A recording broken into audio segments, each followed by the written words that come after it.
Assalamualaikum warahmatullahi wabarakatuh. Sebelumnya perkenalkan, nama saya Sunarsi dari kelompok 7 PPI bidang 3. Di sini saya akan menjelaskan tentang tasmiyah. Tasmiyah merupakan suatu ibadah yang dilakukan dengan memberi nama kepada anak yang baru lahir. Jadi peralatan yang harus dipersiapkan, yang pertama Al-Quran, kedua calon nama bayi, ketiga gunting, keempat kurma, gula jawa, madu, yang kelima kelapa, dan yang keenam tampung tawar sepaket jika mau. Kemudian pelaksanaannya, yang pertama membaca Al-Quran surah Al-Imran ayat 33-37, dengan catatan sebaiknya pada saat qori membaca ayat Al-Quran, si bayi dihadirkan dekat dengan ustadz yang mentasmiyahkan.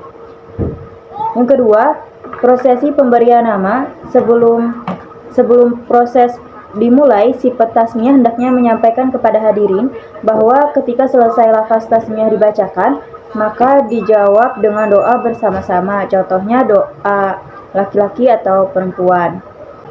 Yang ketiga, sebaiknya dimulai dengan bacaan basmalah baru membaca lafaz tasmiyah.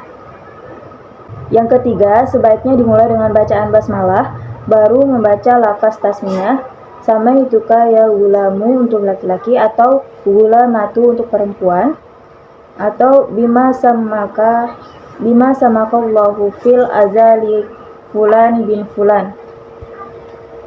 Dan kemudian yang hadir hendaknya sama-sama menjawab dengan ucapan barakallahu lahu atau barakallahu laha untuk perempuan.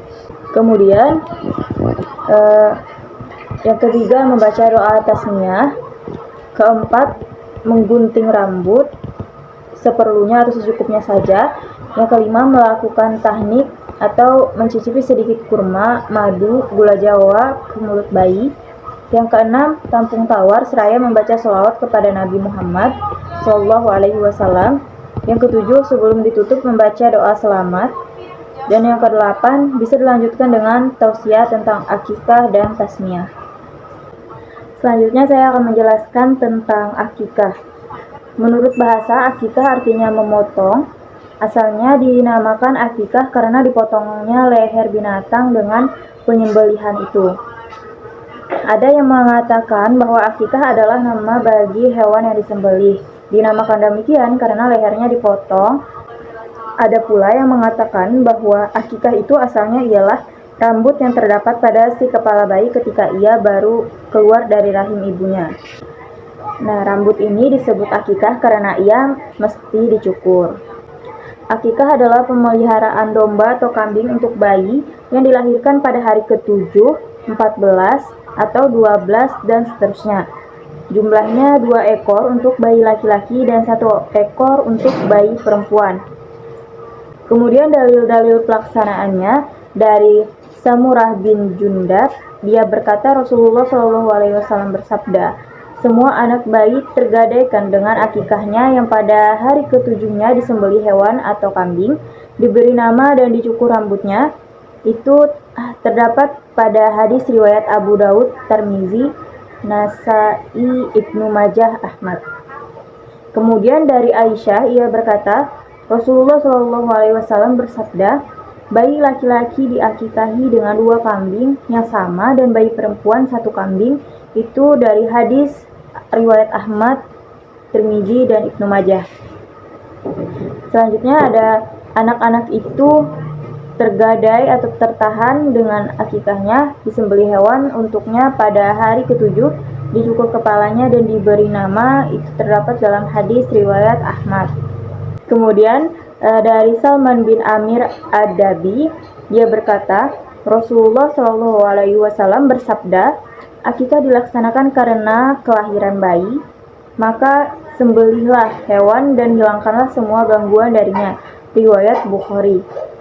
Kemudian dari Amir bin Shu'aib, dari ayahnya, dari kakeknya Rasulullah SAW bersabda, barang siapa di antara kalian yang ingin menyembelih kambing karena kelahiran bayi, maka hendaklah ia lakukan untuk laki-laki 2 kambing yang sama dan untuk perempuan 1 kambing. Hadis riwayat Abu Daud, Nasai, dan Ahmad. Selanjutnya tentang hukum akikah setelah dewasa atau berkeluarga. Pada dasarnya, akikah disyariatkan untuk melaksanakan pada hari ke-7 dari kelahiran. Jika tidak bisa, maka pada hari ke-14, dan jika tidak bisa pula, maka pada hari ke-21. Nah, para pengikut Imam Syafi'i juga berpendapat demikian. Menurut mereka, anak-anak yang sudah dewasa yang belum diakikah oleh orang tuanya dianjurkan baginya untuk melakukan akikahnya sendiri. Kemudian jumlah hewan. Adapun jumlah kambing akikah untuk bayi sebagaimana dalam hadis Nabi adalah 2 ekor untuk anak laki-laki dan 1 ekor untuk anak perempuan.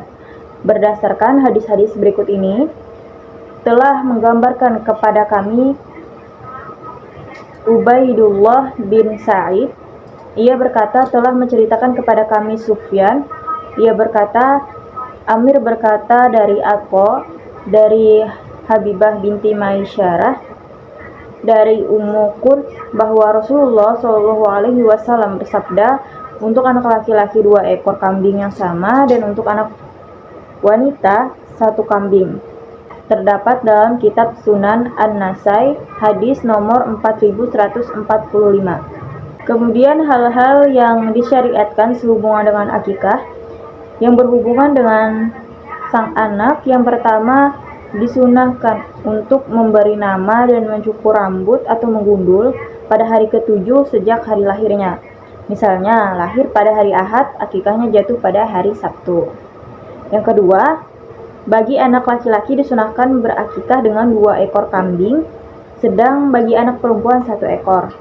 Yang ketiga, akikah ini terutama dibebankan kepada orang tua si anak, tetapi boleh juga dilakukan oleh keluarga yang lain, seperti kakek dan sebagainya. Dan yang keempat, akikah ini hukumnya sunnah. Kemudian, daging akikah lebih baik mentah atau dimasak. Nah, dianjurkan agar dagingnya diberikan dalam kondisi sudah dimasak. Hadis Aisyah radhiyallahu anhu, sunnahnya 2 ekor kambing untuk anak laki-laki dan 1 ekor kambing untuk anak perempuan. Ia dimasak tanpa mematahkan tulangnya, lalu dimakan oleh keluarganya dan disedekahkan pada hari ke-7. Hadis riwayat Al-Baihaqi.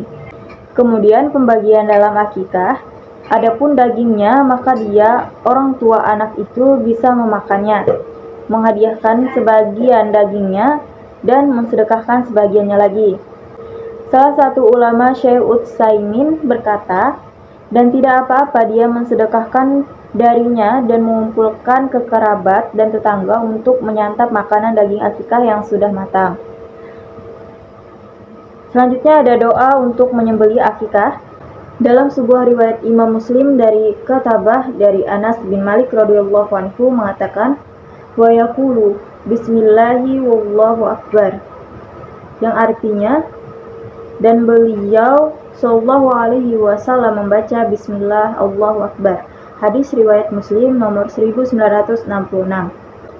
Selanjutnya doa bayi baru dilahirkan, yang artinya aku berlindung untuk anak ini dengan kalimat Allah yang sempurna dari segala gangguan syaitan dan gangguan binatang serta gangguan sorotan mata yang dapat membawa akibat buruk bagi apa yang dilihatnya. Hadis riwayat Bukhari. Kemudian hikmah dalam akikah, menurut Syekh Abdullah Nasih Ulwan dalam kitab Tarbiyatul Aulad fi Islam, diantaranya yang pertama, menghidupkan sunnah Nabi Muhammad SAW dalam meneladani Nabiullah Ibrahim alaihi salam tatkala Allah Subhanahu wa taala menebus putra Ibrahim yang tercinta Ismail alaihissalam. Yang kedua, dalam akikah ini mengandung unsur perlindungan dari syaitan yang dapat mengganggu anak yang terlahir itu. Dan ini sesuai dengan makna hadis yang artinya setiap anak itu tergadai dengan akikahnya, sehingga anak yang telah ditunaikan akikahnya insya Allah lebih terlindung dari gangguan syaitan. Hal inilah yang dimaksud oleh Al-Imam Ibnu Al-Qayyim Al-Jauziyah, bahwa lepasnya dia dari syaitan tergadai oleh akikahnya. Yang ketiga, akikah merupakan tebusan hutang anak untuk memberikan syafaat bagi kedua orang tuanya kelak pada hari perhitungan. Sebagaimana Imam Ahmad mengatakan, dia tergadai dari memberi syafaat bagi kedua orang tuanya dengan akikahnya. Yang keempat, merupakan bentuk takaruf atau pendekatan diri kepada Allah Subhanahu wa taala sekaligus sebagai wujud rasa syukur atas karunia yang dianugerahkan Allah Subhanahu wa taala dengan lahirnya sang anak.